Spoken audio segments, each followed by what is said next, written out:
Sir, I'm joining from Coimbatore.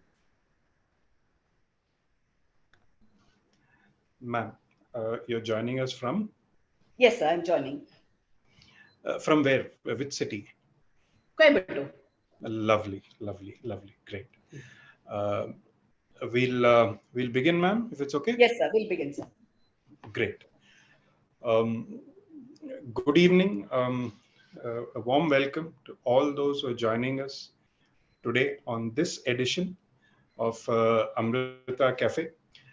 As you all know, through Amrita Cafe, we aim to sort of generate discussions around topics, areas that have been raising a lot of questions. A good discussion always increases the dimensions of everyone who take part in it. I'm Dr. Shauri Kutappa, and I'm an academic manager with Amrita Institutions. At Amrita Vishwavidyapeetham, we aspire to join hands with institutions, parents, and guardians to provide value-based education and mold the character of the younger generation through a system of wholesome learning. According to a recent UN published report, the COVID pandemic and its aftermath has created a large disruption in the education industry. It's affected parents, guardians, and students in almost 190 countries. Like I said, Amrita Cafe aims at serving as a forum to table some of these challenges which might have come up during these years and maybe even before. And if possible, to explore solutions on how we can cope with this situation. Via Amrita Cafe, we aim to provide insightful information to usher transparency in and around education. I'd like to introduce today's panelist, Ms. Bhagyalakshmi, who's joining us from Coimbatore. Ma'am, a very warm welcome. Do tell us a little about yourself and your institution. Thank you, sir. Good evening to everyone. Actually, it's my great pleasure to join this Amrita Cafe. Really, first of all, I would like to thank Amrita for conducting a lot of programs like this and making us a panelist where we get an opportunity to express our opinions. So, thanks to everyone. And I'm Mrs. Bhaglakshmi Srinivasan from Coimbatore. I'm working as a principal in Sindhi Vidyalaya Matriculation School.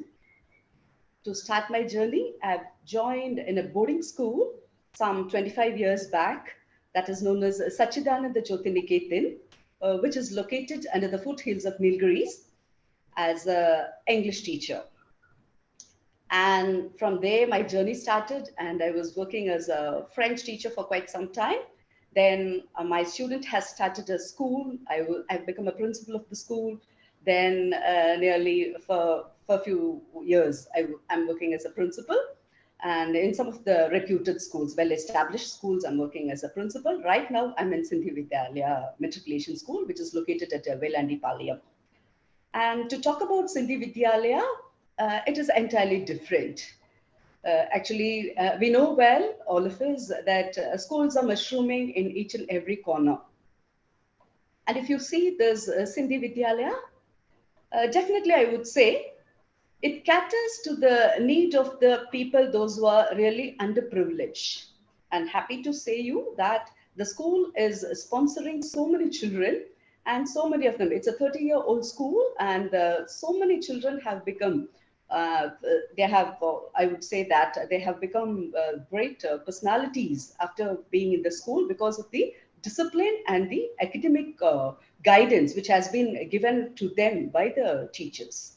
So really, I'm very happy to work in the school. And similarly, I think we are planning to make this to a different level. We are because all the educators, all the management members are so visionaries. They have got a lot of experience and they are visionaries. So the school is scaling the great heights. I'm very proud to be a Sindhian principal. Thank you, ma'am. Thank you so much. For those of you just joining us, welcome once again. In this capsule today, we are going to invest the next 30 minutes on looking at the importance of life skills education for students today. A recorded version of this webinar will be available on the Amrita Cafe YouTube channel. Ms. Bhagyalakshmi, who's here with us, will throw some light on what it means for students of today. What life skill actually means for students of today. In the discussion today, we will try to explore what life skills means and how do we address these in today's context. We would love to have your queries on the topic. You're welcome to share your perspectives as well for discussion as the session unfolds. Based on the time at hand, we will endeavor to include as many of these queries as possible. Please do include your names as well.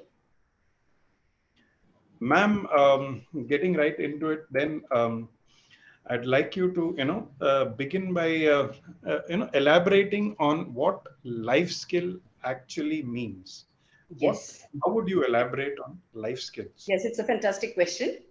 While there is a concentrate debate is about the modern curriculum, I would like to throw some light upon the life skills because the world is becoming very competitive. You know, the competitive edge is very high among the students, and all the students have to acquire some a certain basic skills, which is very mandatory for them to lead their life in a smooth way.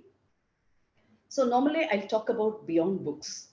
The children or the students, whether it is a school student or a college student, beyond they have to go beyond their books and they have to acquire a certain set of skills which will help them to shine in their life. And if you ask me what are the skills require for a student, whether it's in school or college, that is like the ability to adapt. And the meaning of life skill is ability to adapt and the positive behavior. I'll put it in a very simple form, simple term. One is ability, the child student should be able to adapt anyway, and they should have a right and positive behavior. That is called life skills. And they must have the courage to face everyday life. And there are a lot of skills. I could say that first one is like psychosocial skill. Psychosocial skill is nothing about the mental well-being. So when the mental well-being of a student is in the right manner, everything goes off well. So for that, they should have the ability to face or normally they'll come across a lot of problems every day. The daily problems and the daily issues, if they know how to resolve them, then that is a biggest skill. I that is the biggest skill which will help them to prosper or manage their life every day. And for example, even every day we used to see even schools the small issues, the petty issues, when they do not know how to resolve it, when they grow older they do not know how to take decisions. So the psychosocial competency is very much essential. That is the first important life skill. And second, interpersonal skills. You know, well, nowadays children don't have a socialization. Earlier if somebody comes home immediately, the child would go out, they will welcome the guest and the hospitality will be entirely different. Now each one is sheltering in their own room and they are just with their own mobile phones, and if you see the hospitality or the interpersonal skills are lagging behind. So the interpersonal skills is socializing. So the same is implemented in the classrooms too. When they are in the classroom, they wanted to be aloof. If there is group activity, they fail to take part in the group activity. The teachers will be conducting a lot of group activity or pair activity, whereas the children, they don't know whether they have to take part, or even if they take part, the involvement of the student will be much lesser. So the interpersonal skills it has to be taught right from the childhood, even at home as well in the school. The school plays a very vital role. So I've seen a lot of students, those who had good interpersonal skills, when they go to college, they take up the responsibility. Any program is conducted, they will come forward, they will volunteer themselves, they'll conduct the program. And same thing, and again, the next step is when they are facing the interviews, they'll be fearless. They'll be able to face anything. because the interpersonal skills are so strong with them, anything is possible for them. So interpersonal skill is a second important skill which is required for the students. And third is about the decision making. Decision making. When you see the decision making, even small things they do not know, this or that. Especially they have a problem after completing 10th standard. When they go for living, whether science stream or commerce stream. And they after completing 12th standard, when they go for college, this course or that course.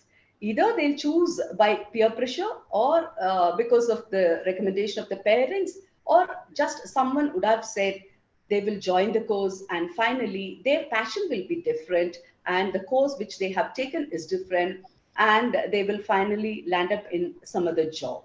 That is happening every day. So the decision making skill should be taught to them in the schools, and it should be incorporated in the curriculum, and a lot of challenges should be given to them. More than the classes should be, it should not be teacher oriented, it should be child oriented. And a lot of, even for class 1 student, grade 1 student, they should ask them, they should give them the independence, or they should be given the liberty to do the activities, and they should question. So when they question the teacher, they will get the confidence and they will start thinking. Only when they start thinking, they'll be able to take a decision. So this decision making skill should be incorporated right from grade 1. So that is very important life skill. And fourth one is problem solving. Problem solving, if you see, they should know if any problem arises, first they should identify the problem. What is the problem? They should know how to identify the problem. And there should be some lot of potential solutions should be there. A lot of solutions should be there. First step is identifying the problem, and second one, potential solution should be there. And third, they have to choose the best solution. And fourth one, they have to find the result of that. And fifth one is the review of the problem. So these methodologies or these strategies are quite important for a student. When we teach them in life, whether it is studies or their personal life, it will be very useful for them. So, and the fifth one I think is critical skills and creative skills. Critical skills, it's very, very important, because when a problem arises, there'll be a person who will be giving an immediate solution. We'll call it as in a put it we'll put just normally we will say in a very simple term, it is called presence of mind. If any problem arises, immediately they should know, they should not react, they have to respond for the problem. So they, when we teach them how to respond to a problem, then the critical thinking has been implemented or it has been applied over there. And though we, if you see in CBSE syllabus or in other syllabuses, they have a lot of questions. Now they have high order thinking questions have been given to them in the examination hall, which kindle their critical thinking, and they have to give the answers to them. But still, it can be the lessons or the question papers or the exams can be of more. The more questions can be added to this kind of question, so that the children, all the children, will be able to think about it, and they'll be able to come out with the proper decisions.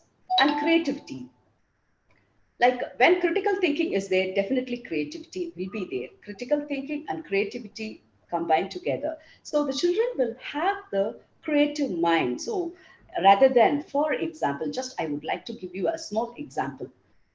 More than theory classes, the practical classes can be given to them. For example, how to make a tea. Instead of the teacher telling them, take fetch a glass of water and just put a boil it and add a spoon of thing powder, rather than saying that, when the appliances are given to the children and when they try on their own, they learn how to do it. And they may take different tea. We may think only one type of tea, whereas they may have different ideas. You can see different types of teas have been made. So there, the creativity of a child has been it has been displayed. So a lot of chances has to be given to the children to express their creativity. And next one, communicative skills. When education, according to me, is nothing but expression. When a child is able to express himself fearlessly, that is called education. I'm not going for big definitions for education. Education is nothing but expressing oneself fearlessly. So when a student is able to express himself, and he'll get all the answers, and he'll be able to do anything and everything in the class as well outside the class.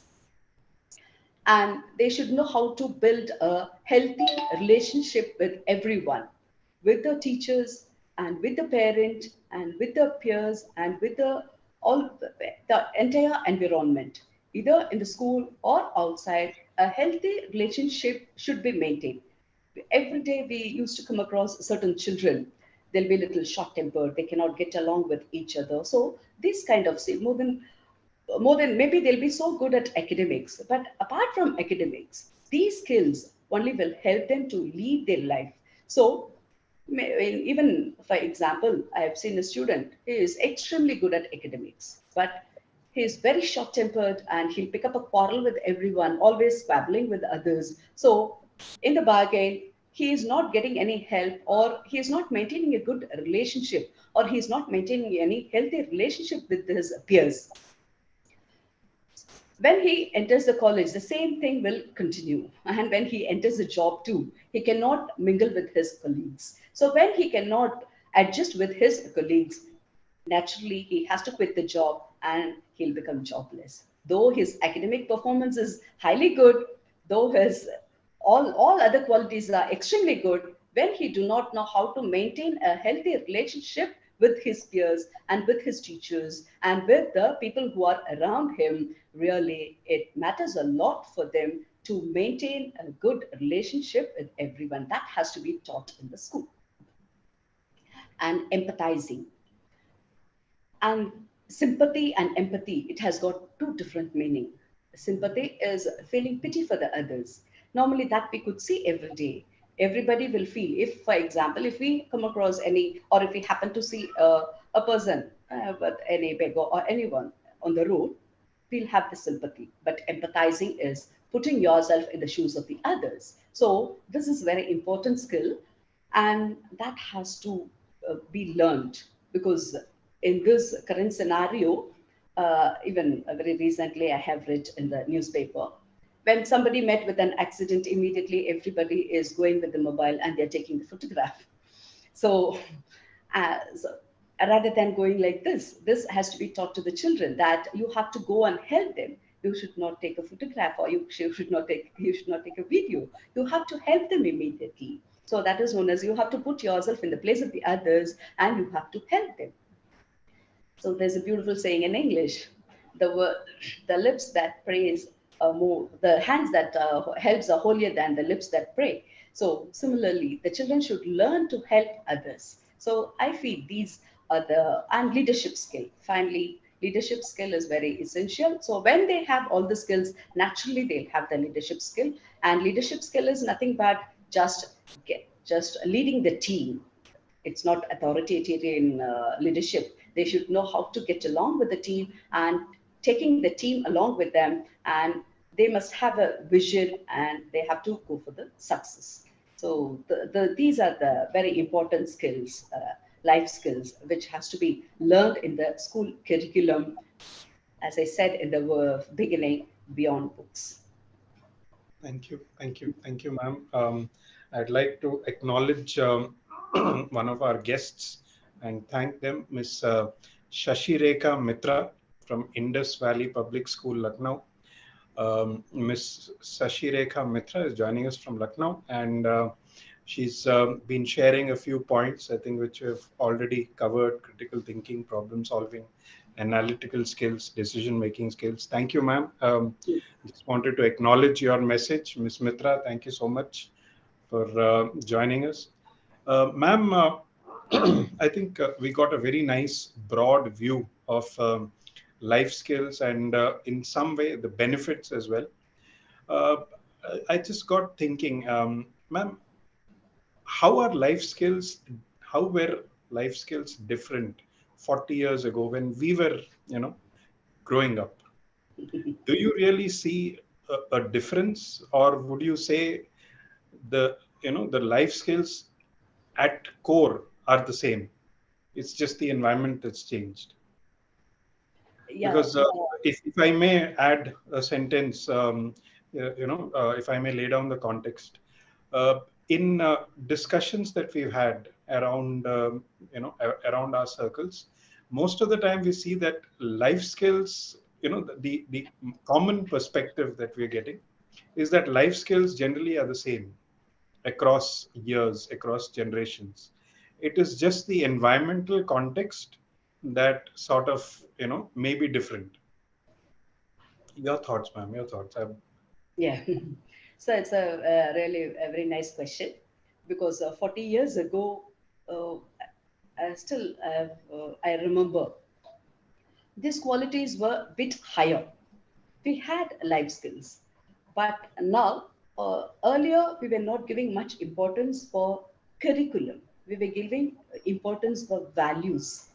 So even still, I remember uh, I had my scripture classes when I studied in St. Joseph's convent. We had the scripture classes where scripture classes were given more importance than the curriculum, than the everyday lessons completion. But now it's a rat race. So everybody is behind curriculum and completing the portions. So in that bargain, we are just failing to we are I'm sorry to say this, we are failing to inculcate these habits. I'm not saying completely we are just lagging behind, but still importance has been given less, so the significance has become diminishing. So we are supposed to give a lot of importance for the value education. 40 years back, if you see all this interpersonal skills, we were socializing. Even if we were not socializing, our teachers will never leave us. They will just make us to join with the others. And even with the teachers also, we had a good rapport with all the teachers. And parents used to come to the school. They had, because our parents were not working parents, every day they used to come. They meet the teachers and they will just ask about a performance of each and every child. And so the connection was very strong those days. And in everything, emotional stability, I could see that. I was talking about the psychosocial skill is the emotional imbalance. I don't think so we have any emotional imbalance very much. Maybe in the adolescent period, because adolescence period is known for is stress and storm. Definitely those periods everybody would have had, but not like today. But other than that, the emotional stability, instability was very less. Emotional stability was very strong. And the joint family system, because the broken family system is the main reason for all this emotional imbalance also, because everywhere we could see the shift of the family structure, because the families have become very nuclear, or they only father, mother, and the child, and everybody, the children were pampered. So there is no chance for the child to learn the emotional, how to express his emotion, or how to learn the emotional stability. Because when so many of them, so many members are there in a family, they learn to adjust with each and everyone. But it is a need of the hour, because the time is changing. We cannot blame that, but at the same time, these skills has to be imparted in the school. Very true, ma'am. Very true. In fact, I think, you know, basic life skills like managing a house for 2 days. You know, Yeah. I remember I was in a discussion with in another discussion where this example came in, and a lot of people felt that 40 years ago, as children, if our parents left us in the house for a day or two, we, you know, we had the skill to manage the house. Yes. You know, Obviously. today the context seems to be very different. There are there are instances where you cannot leave your children at home because some of them don't know how to sort of, you Manage know, operate themselves. the gas, or other basic things about how the house runs. So in that context, ma'am, then what are these very obvious and significant skills, which we feel are important for school students today? Yes. So actually,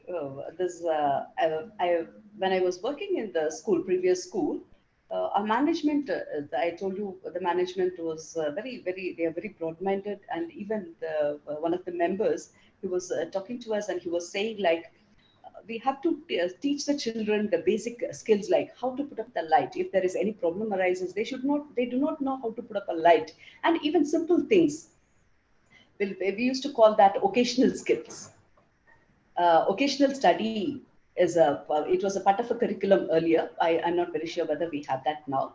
And occasional skills has to be taught to them, and even small the plumbing work and the electrical work. If anything fails at home, they do not know. They become immediately panicky. How to put up that or how to fix the problem? They are not aware of it. So even we should have a class, or at least one period has to be. It has to be allotted in each school, and it has to become a curriculum, because they should know the basic skills. Only when they know the basic skills are, as you said, how to manage a house, that will help them to lead a peaceful life in later stages, because they may be good at all the other things. Maybe they'll be good at their work, they may be good at their academics, they may be very well off, but these small skills, if they do not possess, I don't think so. It will become their life will become meaningless. And a lot of occasional skills have to that importance should be given to them, and it should be a class, everyday class. They should have like they have the physical education period. Similarly, it should also can become an extracurricular activity for the schools as well, for the colleges, and that has to be done. And in one of the schools in Uti, they have 1 year finishing school where after completing their 12th standard, I'm very happy to mention about that in Good Shepherds. They have 1 year finishing school where after completing the 12th standard, the students will be taught how to manage their home, as you were mentioning about it. The how to manage their home, how to cook, and how to do all their daily work. Everything has been taught to them. So similarly, one class has to be allotted for them. So their life will become very perfect and a systematic life. They'll be able to lead a very systematic life. Thank you. Thank you. Thank you. Thank you so much, ma'am. Yes, sir. Could you tell us, just for the benefit of the audience, and could you tell us a little more about vocational skills and, if possible, vocational training? You know, Yes. Decades ago, I'm not very sure now we have much courses. We had even I've been after completing my 12th immediately. Normally, we'll go for this typewriting classes. Typewriting classes was one of the classes, and there's a shorthand classes. All those classes have vanished now, I think, and there's no need also. But likewise, those days, one skill, at least one skill, we should be very proficient. Those days it has been taught to us at least one skill we have to be highly proficient, so that that one skill that definitely will help. I know many of them have written their exams and they have passed out and they have joined good jobs, all that, because that skill has helped them. Now we have multiple skills, so many skills, but the children, we have to educate them to master at least one skill. They can learn everything. They are going for the music class, they are going for dance class, and so many skills they are learning. But halfway through, they are up to certain classes they will go, and after that they will just discontinue the classes. And after years, and after a few years, they do not know what skill they have learned and what is the use of it. So they can learn all the skills, but at least, for example, if they're going for some instrumental classes, if they are learning piano or any instrument or veena, whatever it is, they should become very proficient. Dance classes, they have to become very proficient. So likewise, one skill they have to master it. And occasional classes, as you asked, so this kind of things, as I mentioned, a lot more skills are there. Occasional training, they give this sewing, stitching classes. Even I still remember, even if you ask any of the student is to stitch a button, if the button comes off of his blazer or from the shirt, if we ask him to stitch the thing, he may not know how to do it.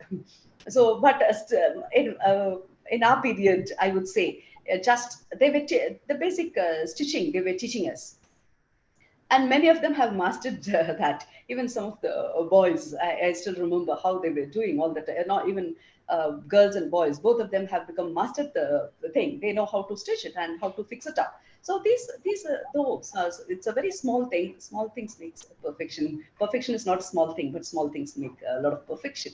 So these are the skills. Still, I remember the stitching classes, and there's the electric for boys. I feel that not only for boys, even for the girls, as I said, that fixing up that electricity, and if any problem arises with the bulbs, or with any, even at home, any of the home appliances, if it goes wrong, they should know how to fix up the problem. And this plumbing work, if any facet or anything opens up, we do not know how to do it, and we have to run for some other person, and we do not know immediately. So these kind of things definitely. And carpentry work also, pottery, these are the occasional skills. I've been to a place, and I saw the school is extremely doing well in all the skills of pottery. I saw so many children sitting together, and they were making a pot, and the carpentry skill has been taught to them. They were carving a lot of beautiful things out of wood.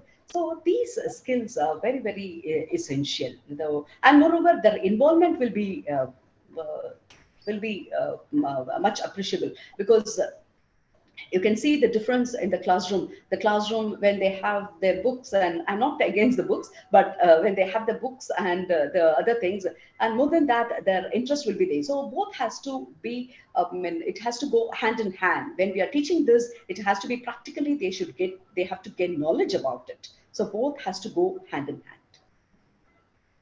hand. Thank you so much, ma'am. Yeah. I That's would like to, yeah, I would like to interrupt. Sorry for the interruption. The please, ma'am. school is Sayadri School in Pune. Okay. Sayadri School in Pune, beautifully, and they have got the freedom to move around. And even I saw some of the children were climbing up on the trees, and they were sitting. And to my surprise, I saw a fourth standard student. She was just referring the library books. Thank you. Thank you. Yes, ma'am. That's a lovely bird's eye view into the kinds of life skills or life skill activities that can be incorporated into our daily lives or the daily lives of students as well today. Yeah, very, very interesting. In fact, I recall learning how to stitch in school when, some Mhm. of it. I remember this instant where we were asked to stitch buttons on a handkerchief, and since we couldn't Handkerchief. Normally, they will ask us to do the handkerchief. We and will longing for those periods. since some of us couldn't do it well, we were told to stitch 50 buttons on a handkerchief. And some of my friends had the skill of, discovered the skill of how to stitch two buttons with one stitch, one in front, one in the reverse of the handkerchief. Oh, So, good. so a lot of skills started coming into play right there.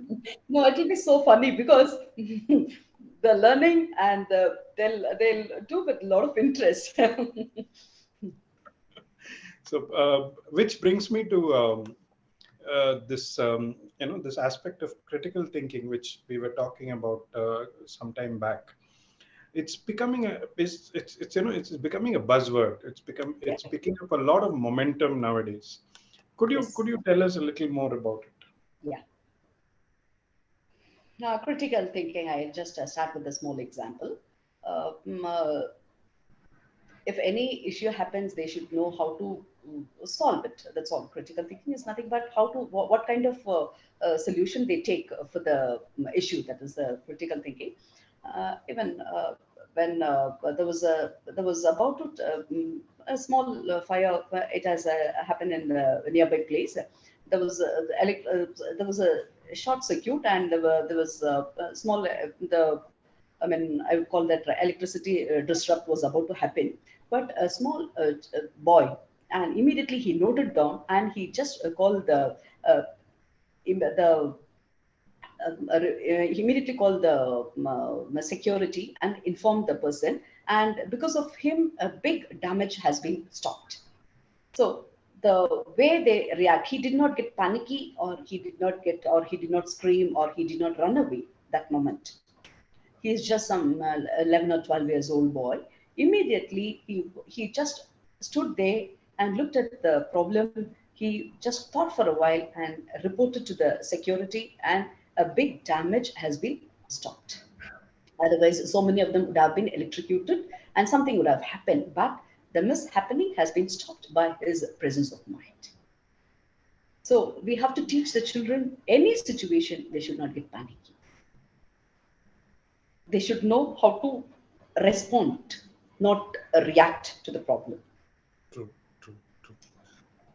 Um, Taking this forward, ma'am, do you think that these competencies that we're talking about, these skills, etc., do you think they should be segregated in some form? Like maybe, for example, certain skills for primary school students, certain skills for secondary school students, and so on. Even the NEP now coming up with 4 different blocks. Yeah. Um, would you, would you say that certain skills can be segregated, like for a particular age group or a particular set of classes? Like for instance, the example where we look at finishing school, where Yeah. after 12th we actually Yes. take some time out and we spend time with students on these aspects of life. So would Yes. you recommend something like this at regular intervals of the curriculum, or would you say that no, after each block, maybe Yeah. after second standard, children should have certain skills. After eighth standard, children should have certain other skills. I don't know. These are just examples that I'm throwing up. Your perspective on this, man. Yes. Yeah. Habits are formed for life. So whatever the habits they learn in the primary level, that comes throughout their life. For example, in all the assemblies, I feel that we have to insist the children that they have to get the blessings from the parents. Because suddenly, when we tell a class 12 students to get the blessings, means he will just chuckle at us, he will just laugh at us, he will giggle. But whereas, if you just say a first standard or second standard, when the primary assembly is going on, when we insist them to get the blessings from the parents, and they will definitely do it. And we have to tell them why you have to respect your parents, because respecting the parents, they should understand the importance of respecting the parents. We have to explain them with a lot of stories, and the habit has to be inculcated in them. So and monitoring also should be done simultaneously. How many of you have done it? And appreciation should be given in the assembly. So how many of you have done this regularly? So when we appreciate them, they will understand that is a very important value, and that will become a habit then. That will become habit. And similarly, breakfast. And breakfast, many children come to school without taking breakfast. And most of the time we see they don't have any stamina to stand for 1 hour, not even 1 hour. So from 8 o'clock to 9 o'clock, we must make them to stand, because we know well that vitamin D they get when they stand in the sun. So we must make them to stand for the assembly for 1 hour, and they just faint because they don't take breakfast. We have to insist them breaking the fast. That is, there is a long gap. They take their food at night and morning, at least 8 hours gap is there, and they have to, without breakfast they should not come to school. So because they should know the importance of the food also, why they have to take food, and what are the important the nutrient in the food, why it's very important, why they should not skip the food. All that should be taught to them. Prayer. So morning and evening. Actually, Bharatiyar song has to be sung in the schools, I feel, because there's a song, Odi Vilayadu Papa. It's a beautiful song which says about morning, what all he didn't mention the timing, but what all the activities has to be done from right from morning till evening. He has just said in that song. So morning, they have to wake up early morning. Why they have to wake up early in the morning? And prayer, they have to pray in the morning. And cleanliness, And in the evening also, they have to pray, they have to wash themselves. 4 to 5, they have to play. Compulsorily, they have to play. They should not just get sheltered in their home, and they should not play with their gadgets. They have to go out and play. And evening prayer is, again, it's mandatory, because prayer, it gives calmness to the mind. Many children are very restless now, always meditation. So we'll see to it that we just play some song or meditating, very soothing music for them. So they meditate for some time and the mind calms down, and the focus, we get the focus of the children when the mind is calm. So that has to be done in the primary level. They should know the importance of meditation right from the beginning, right from the lower classes. We have to teach them what is meditation and why they have to, because when they sit for 5 to 10 minutes silently, and they get their concentration level improves. So these skills has to be taught in the primary level, and in the upper primary, in the other level, communication skills are very important, and they should know how to, just any problem they should know how to express, or and fluently they should know to speak. Because the problem with them is they may have the knowledge, they may have the latent talent, but because of their express, they do not know how to express it, they miss a lot of opportunities. Communication is very, very essential in this period. We have to give them, provide them a lot of opportunities also. And in the school assembly or in the college assembly, the children should be given opportunity class wise. They have to, suddenly we have to tell them, see, you may get a chance to speak. We'll just throw out, we have to give the topics to them, and they have to pick the topic. And the atmosphere should be like, or the situation should be like, they should volunteer themselves and they have to come forward and they have to speak. So the programs like Toastmasters, I would like to make a mention about the Toastmasters here, which is a fantastic program, and TED Talks, all this should be screened to the children. So they will see, mumbling for words or fumbling for words is not a big crime. They have to mumble for words, they have to fumble for words. And when they meet failure once, then they will gain confidence. One important life skill is confidence too. So when communication is stronger, their confidence level also will goes up. So communication skill and confidence both are very essential in this ages. So likewise, it has to be done. And 11 and 12, those period, they should know about the career. In class 9, I would say the children should know their strength and weakness. SWOT analysis should be done in those periods, because I feel that schools should conduct the SWOT analysis, the strength, weakness, opportunity, and threat.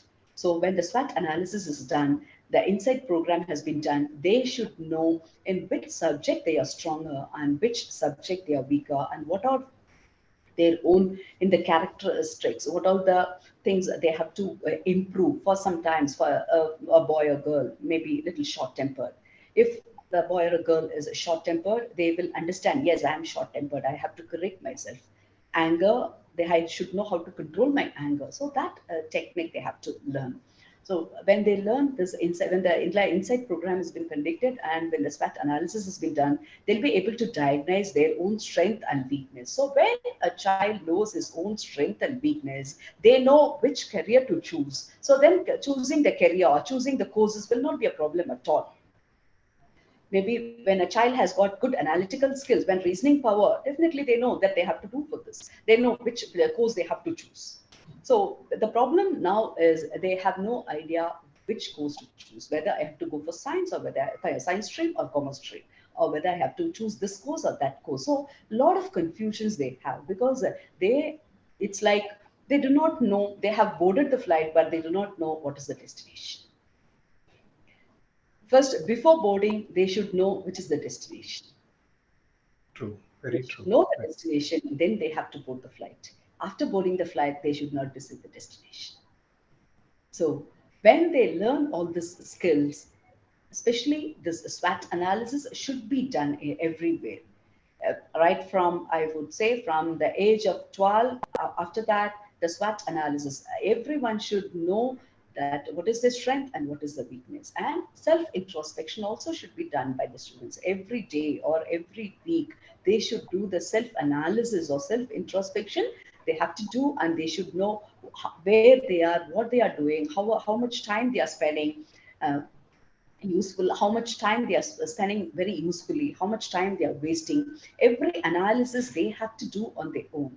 So when all these things they do it, they know where do they stand and where they have to go. Everything will be very clear for them, so they will get a clarity where they have to reach in their life. So for this kind of the programs like Toastmasters and TED Talks, all this will definitely, it will help. Thank you. Thank you. Thank you. Thank you so much, ma'am. Would you say that is there any prescribed text in any of the boards that are on today on this in this context? Yeah. Yeah, you see, I remember some of the prescribed textbooks are there for life skills, but still, I feel still more along with the normally the along with the subjects, this life skills should be incorporated. Either we can have separate textbooks, life skill textbooks. A few books are there, but still, as I said in the beginning, little more importance has to be given for life skills, and it has to be incorporated with the subject. So rather than teaching them separately, if it has been incorporated with the subject, I feel that'll go a long way. For example, in mathematics, when they are learning maths, the they should incorporate the importance of money saving habit, because earlier they had a habit of saving money, but after the arrival of plastic money, the importance of saving is diminishing. Even I have written an article and it has been published in Hindu. Mustard box mummies are changing into mal mummies. True, true, true. Mustard box mummies are changing into mal mummies because the saving habit is vanishing now. I still remember my grandma used to keep the money in the coffee powder thing. And if anything is important, she immediately she'll take it from there and she will give it to for the daily expenses. So those days have gone, but still now, if you see the current generation, the saving habit is becoming very less. They use this plastic money, you call it as a credit card and debit card. And when you have money, you know how to spend, you will have a limit and you'll have self control. But when you go with the plastic money, you lose your self control. So I'm not against any of those credit cards or debit cards, but they should know, we have to teach them or we have to educate them, even that how to use it, because technology is advancing. We have to go along with all these things. We have to travel with the technological advancement, but at the same time we should know how to limit ourselves, how to control ourselves, and how where to give importance, and how to save the money, and how to prosper in our life. Everything we should learn, that has to be educated to the children. Thank you. Thank you. Thank you so much, ma'am. Couple of panelists joining and sharing their perspectives. Mr. Saif Ali, thank you so much for joining. Ms. Santosh Kumari, who's joining us from Jaipur. Thank you. Thank you so much for being here. Ms. Vijayalakshmi Menon, who writes that CBSE has certain life skills book as or books as per the level of classes. And Ms. Shashi Rekha Mitra also shares that they've got some experience. They've been using some life skills books written by Heartfulness Institute. Um, Thank you so much, ma'am. Thank you for your perspective here today. Before we sort of close, I thought I'll ask you, if you were to advocate a Yes. particular futuristic skill, which one would you advocate? Which one would you recommend? Yes, my priority would be this psychosocial skill, because I think already I've stressed upon this. Mm, I feel that everyday problems, they do not know how to face their everyday problem, and they have no emotional control. Emotional instability is very much prevalent among the youngsters. So, a lot of and stress management. They should learn to manage the stress.